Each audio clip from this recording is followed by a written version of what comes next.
Hello, welcome back once again. So this is going to be a basic video whereby I introduce you to some of the terms or the terminologies we have here in forex trading.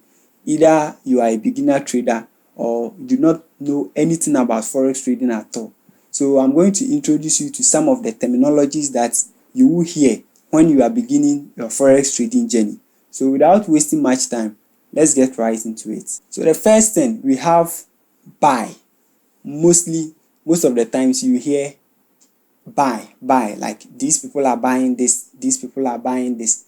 Sometimes too you hear long when we say we are going long on a particular forex pair or a particular asset, or when we say we are buying, it basically means we have a prediction that a particular currency pair is going to rise from its current point to a higher point in the near future or within a given period of time.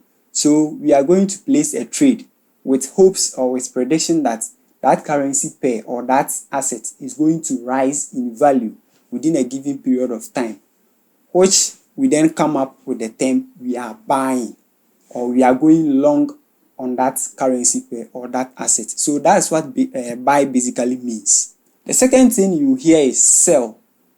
Of course, it's just an opposite of what I explained earlier on. So when we say we are selling a currency pair or we are going short, we are shorting a currency pair, it basically means that particular currency pair, its value or its price is at here, and we are predicting that it will drop in the near future or within a given period of time. So we are selling that pair or we are selling that asset or that instrument. That's what sell or going short basically means. The next thing is take profit, one of the most popular terminologies. So what take profit basically means is you are placing a trade, okay? And whilst placing the trade, you input some numbers that when that currency pair rises up to that number, the trade should close automatically for you, whether you are around or not, okay? So it is a price, an indication that you are specifying that when this particular pair, currency pair that you are buying rises to that particular point, it should close for you.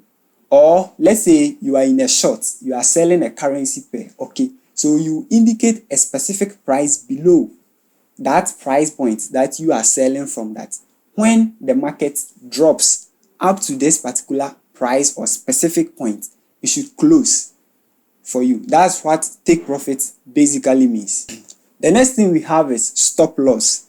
It's also the opposite of take profit, okay? So stop loss, it is even self-explanatory. Stop loss, what it means is you've placed a trade or you are about to place a trade and you are indicating that should that trade not go in your favor, you want to exit that trade.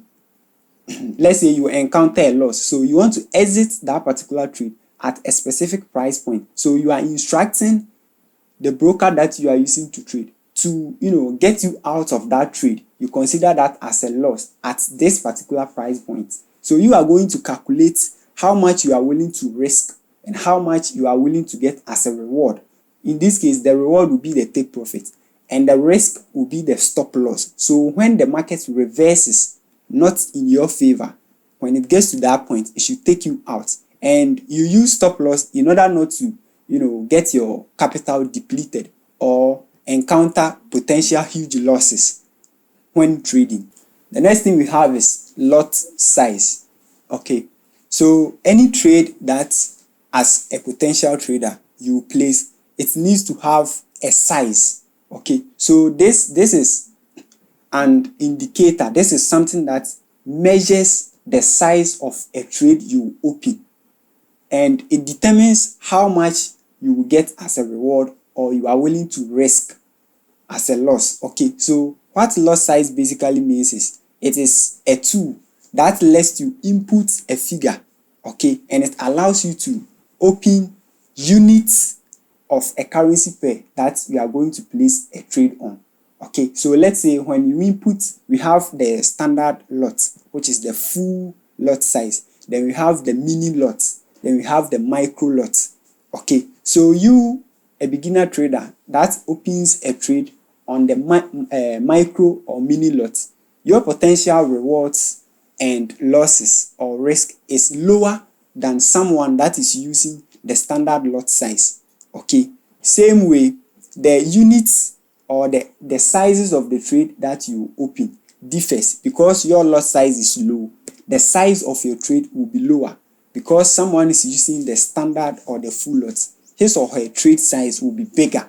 So that's what lot size in its basic form means. Okay, so for example, with the lot size, let's say I am using 0.10 lot size. Okay, 0.10. What this lot size basically means is that I am willing to get rewarded $1 for every time the market moves in my favor, or I am willing to lose $1 for every time the market doesn't move in my favor.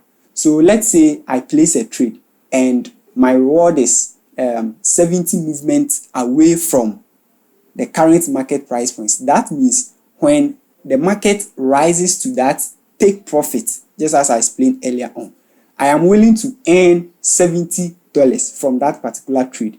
And when the market goes not in my favor, I am willing to lose, let's say, $30 or $40. So with that lot size, it means for every time the market moves, it costs $1 for it to move. Either I earn or I lose $1. That's what that 0.10 lot size basically means. The next thing we have is PIP. P-I-P. Okay, PIP. When there is more, we call it pips. You hear this most of the time. So what this PIP or pips basically means is it refers to that movement that occurs with the currency pairs. So when you buy a currency pair or when you sell a currency pair, there is supposed to be a movement. Okay, either it moves up, it rises up, or it moves downwards. So that movement is what we call pips. That small change in the exchange rate of that particular currency pair that causes it to slide lower or move upwards. That's what we call pips. Now we have what we call leverage. So leverage is the use of borrowed funds or borrowed money for a trader to use to trade for returns. Okay, so when you come into forex trading, the brokers that serves as the middleman between we the retail traders and the markets, they offer leverage services. Okay, the account that you create, they will let you decide which leverage to use. And what this leverage basically means is they are going to offer you capital, borrowed funds. Borrowed imaginary funds is funds that you are not going to touch or you are not going to feel it actually. It's a digital, let's say, a loan that the brokers, they provide you for you to use it to trade for higher returns. Okay, and when things do not go in your favor, just as you make higher returns, you encounter higher losses. Okay, so leverage is more of a double-edged sword. You can use it this way to cut, you can also use it this way to cut. When things move in your favor, you make use of that leverage for higher returns, and when things go south, you encounter losses. Okay, so they normally denote it in 1:100, 1:200, 1:300, all the way some brokers offer up to 1:1000, 1:2000, etc. So that's what leverage basically means. The next thing we have is margin. So margin is more of a collateral. Okay, a money that you, a trader, will have to set aside, okay, in your brokerage account in order to open a certain position size. Okay, so let's say you want to open a trade with a particular lot size with a selected leverage. Before you can open such trade, you need to put up, let's say, a percentage of that size, that trade size you want to open upfront with your broker. You need to make that deposit before that broker can allow you to open such trade, so that when things go in your favor, you make money, and when things do not go in your favor, they will use that money to cover up the losses you encounter in order for you, the broker, you, the trader, and the broker to stay debt free. The next thing we have is spread. And what spread basically means is it is a difference between two price points. Okay, so when you want to buy a particular currency pair, the broker will offer you their price. Okay, the price at which you will have to accept and be willing to buy that currency pair or not. Okay, so the difference between that buy price and the sell price of that particular currency pair you are willing to place a trade on is what we call spread. Okay, the difference in pips between the prices of a particular currency pair. Okay, mostly it is a difference of 1 pip or 2 pips or 3 pips depending on the broker that you select to trade on. So with the spread, let me give a little breakdown here. Most of the times when beginner traders come into forex trading and they place their first trades, okay, what you notice is the moment you place the trade, it goes in red. So that's the spread happening right there. The broker that you are using to trade or to place that particular trade will deduct a small commission in terms of pips, let's say 2 pips or just 1 pip, sometimes it's even less than a pip, from that particular trade that you've placed, and that is going to serve as a commission that they get. The next thing we have is candlesticks. Okay, so most of times before you even get into forex trading, you might have seen it somewhere before. You see, when you look at a forex chart, okay, when you look at the chart, those bars that you see moving up and down, sometimes they are red, sometimes they are green, white, blue, what have you. Those are what we call the candlesticks. Okay, they are the digital representation of a currency pair's movement. Okay, they are the digital representation of a currency pair's movement. Either it is rising up or it is dipping lower. Those candlesticks are what makes we the traders visualize what is happening with a particular currency pair. Okay, they present to us the ups and the downs of a particular currency pair. That's what a candlestick is. The next thing we have is price action. This is self-explanatory. Okay, you hear it most of the times. You hear price action, price action. Okay, so the action of price. Okay, either a particular currency pair is moving up or it is moving down. Such action is what we call price action. The behavior of a currency pair, what is happening both fundamentally and technically with a particular currency pair. So maybe if there is war happening somewhere in maybe Canada or Ukraine or Russia, when you come onto the charts in forex trading, something will happen to their currency pair. Okay, there is an economic instability in that country. So their currency pair, when paired with a different currency pair, okay, something will happen, and that thing happen, that behavior, that sudden change is what we call price action. Another thing is trading indicators, and they are the various chart overlays that traders add up onto the screens where they view the charts of the various forex pairs. So they use these indicators to make predictions or to help in them analyzing the charts for futuristic predictions. Either a particular currency pair is going to rise up or it is going to dip lower. They use these indicators to make that analysis.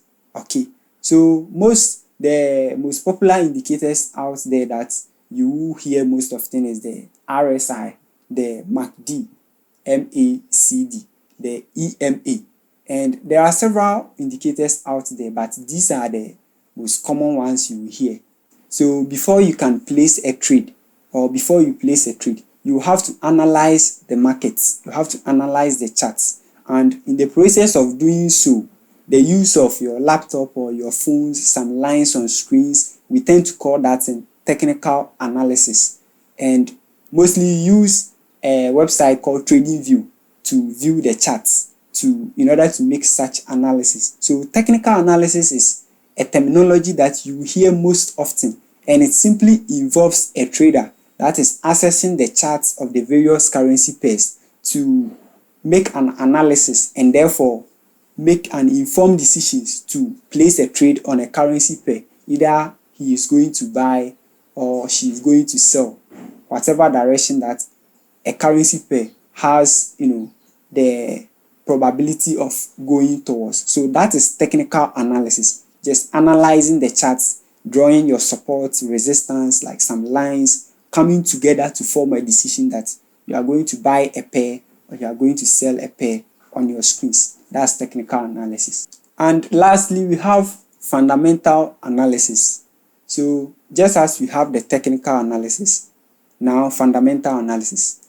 It's simple. It means the news, the market sentiment, what is happening, economic standpoint, what is happening elsewhere around other countries, put together for a trader to use it to make an informed decisions before placing a trade, or uses it to manage his or her running trade.